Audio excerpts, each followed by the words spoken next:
Hello दोस्तों, मैं आशी इन्फोटेनमेंट वाई में सबका स्वागत है। आज मैं एक बड़ा इंटरेस्टिंग टॉपिक पर चर्चा करने वाला हूँ। कुछ शेयर्ड एक्सपीरियंस से शुरू करते हैं। हमेशा हमारे साथ अक्सर हमारे साथ ऐसा होता है राइट कि हम लोग जिस दिन बिना छतरी के बाहर निकलते उसी दिन बारिश हो जाता है, हम लोग पूरा भीग जाते हैं। आपको कभी जल्दी कहीं पे पहुंचना है, ऑफिस में जा रहे हो या फिर कोई कंसर्ट पे जा रहे हो, स्कूल कॉलेजेस कहीं पे भी जा रहे हो, हाथ में वक्त कम है, एकदम क्रंच मोमेंट पे आप निकल रहे हो और उसी दिन हद से ज़्यादा ट्रैफिक आपको रास्ते में मिलता है। हर जगह पे आप जा रहे हो, टाइम आपका वेस्ट हो रहा है। आप जिस दिन अपना गाड़ी वॉश किया उसी दिन बारिश हो गया, आपका गाड़ी जो है फिर से गंदा हो गया। आपके हाथ से ब्रेड गिर गया, जिस आप बटर लगा रहे थे आपके हाथ से ब्रेड गिरा, मगर जिस साइड पर बटर लगा रहे हो उसी साइड जो है नीचे जाके गिरा और आपका जो है पूरा चीज़ ख़राब हो गया। वेंडिंग मशीन में आप कुछ सामान निकालने के लिए पैसा डाले हो, अचानक से जो है सामान अटक गया।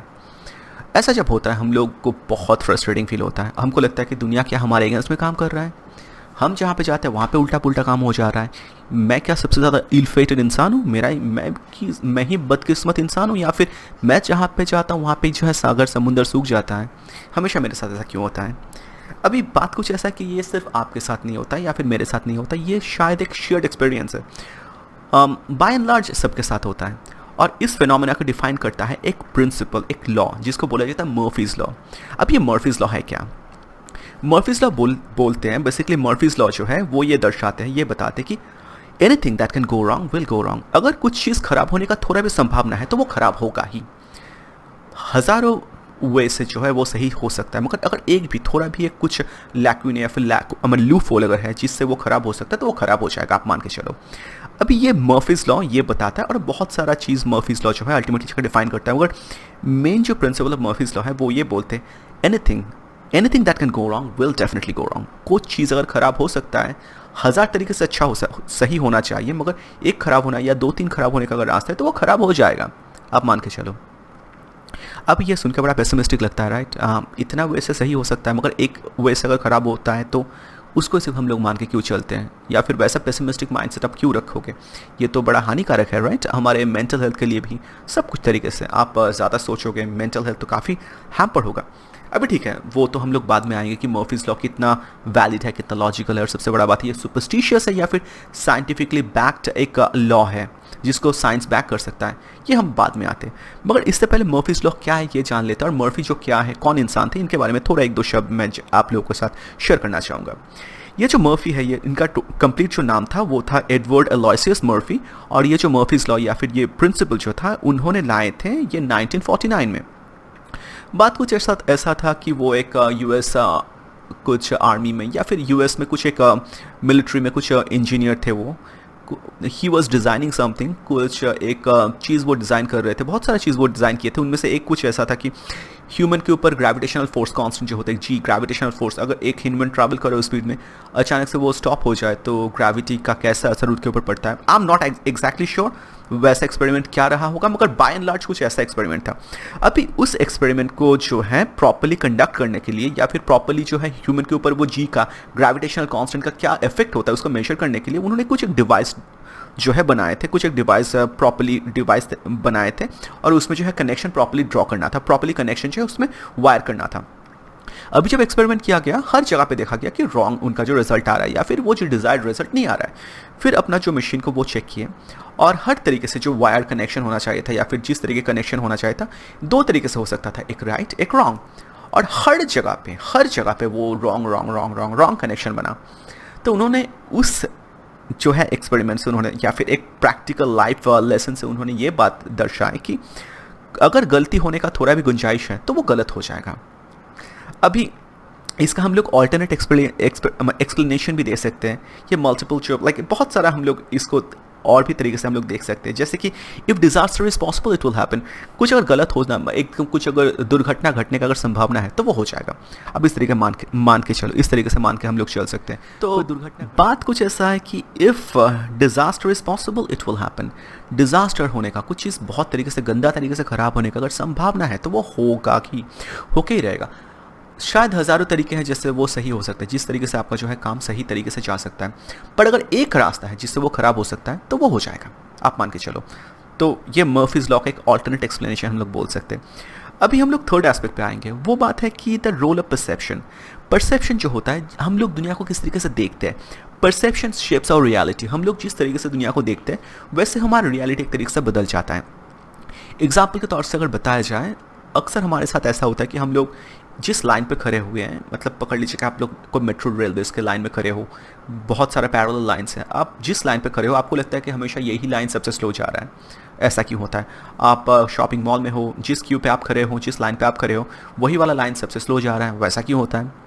ये आपके साथ, ये आपके जो दिमाग पे आप बैठता है ये, और आप सोचते हो मगर ऐसा भी तो बहुत, इसका उल्टा भी तो होता है, राइट? जिस लाइन पे आप खड़े हो वो लाइन जल्दी ही जाता है बहुत टाइम में, मगर हम लोग एक दो जो नेगेटिव चीज़ जो है या फिर एक दो गलत जो होता है उसको हम लोग पकड़ते हैं, और वही जो है हमारा परसेप्शन को डिफाइन करता है। इसके पीछे साइंटिफिक कारण भी हम लोग क्यों करते हैं, इसके पीछे बायोलॉजिकल एवोल्यूशनरी कारण भी है, क्योंकि हम लोग बहुत सारे जो सही एक्सपीरियंस है उसको हम लोग जाने देते हैं, मगर एक दो कुछ अगर डिजास्टर्स, कुछ गलत एक्सपीरियंस आपके साथ हो गया है उसको हम लोग बहुत ईजिली जाने नहीं दे पाते हैं, क्योंकि ये सर्वाइवल का बात है, राइट?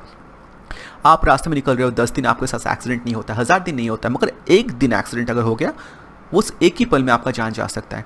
बाकी 1000 ऑफ डेज में जो कुछ नहीं हुआ था, प्रॉपर्ली आपके ऑफिस जाते हो या प्रॉपर्ली आप अपने स्कूल कॉलेजेस कहीं पे भी आप जाना है आप जाते हो, कुछ नहीं होता आपके साथ, कुछ भी प्रॉब्लम नहीं होता, सही से पहुंच जाते हो, मगर एक दिन आपके साथ कुछ गलत हो जाता है, वही आपका जो है प्राण जो है हानि हो जाता है, आपका लाइफ चला जाने के लिए इनफ, चले जाने के लिए वो इनफ हो जाता है। सो ये जो परसेप्शन बायस है, ये परसेप्शन बायस बनने का एक बायोलॉजिकल रीज़न भी है।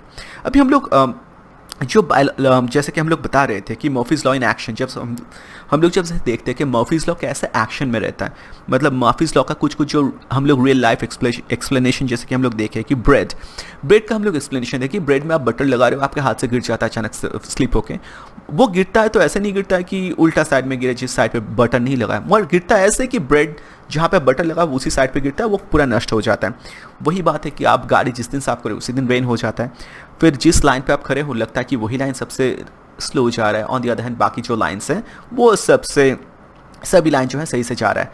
अभी इस थियोरी को काउंटर करने के लिए और एक थियोरी जो है आया था बाद में, रॉबर्ट H. मैथ्यू 1996, और उन्होंने साइंटिफिकली एक्सपेरिमेंट करके दिखाया था कि ये जो है it's pretty much scientific thing and chance and coincidence का भी बात है।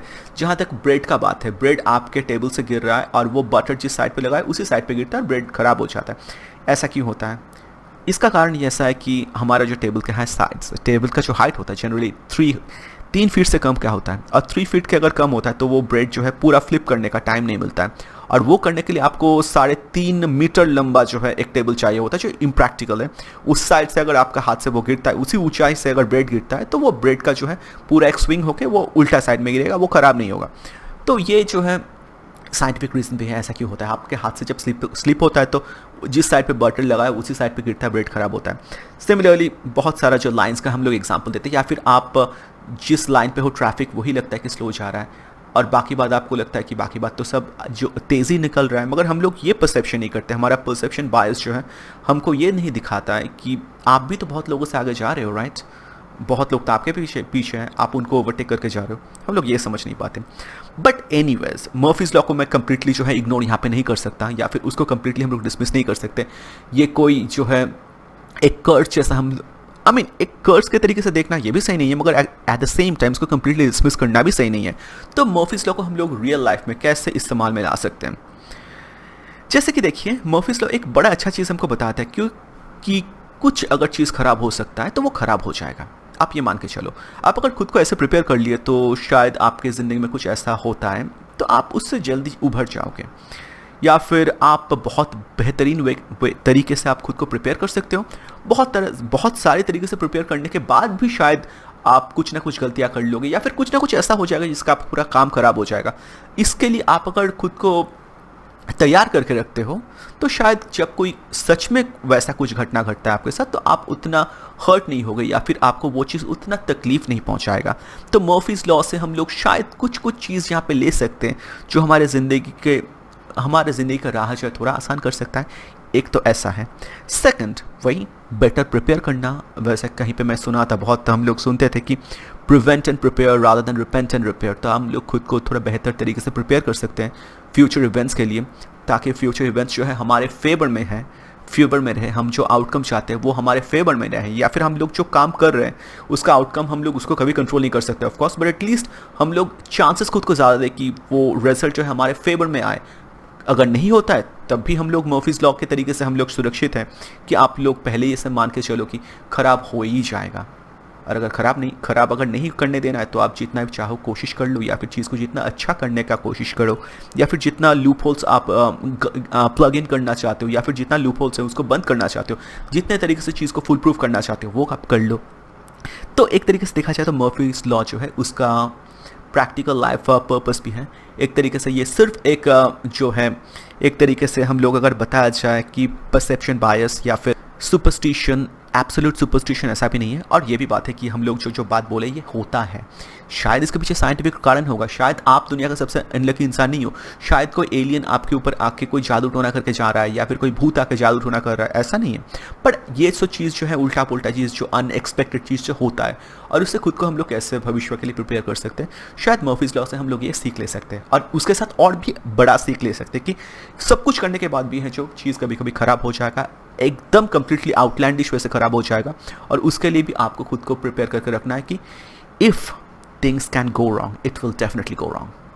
तो बस आज इतना ही, यही बोल के ख़त्म करना चाहूँगा। और आप लोग बताइएगा कि आपके लाइफ में आपके लाइफ में कौन सा मर्फी लॉ वाला सिनेरियो आपके लाइफ में बना है, और ऐसा कौन सा मर्फीज़ लॉ से आप झेले हो, या फिर मर्फी लॉ वाला सिचुएशन से आप झेले हो या झेलते हो रेगुलरली, कमेंट सेक्शन में मुझे बताना। बस आज के लिए इतना ही। आशा करता हूँ आप लोगों को सही लगा होगा। बस लाइक, कमेंट, सब्सक्राइब, शेयर ज़रूर कीजिएगा। धन्यवाद। Bye bye, see you.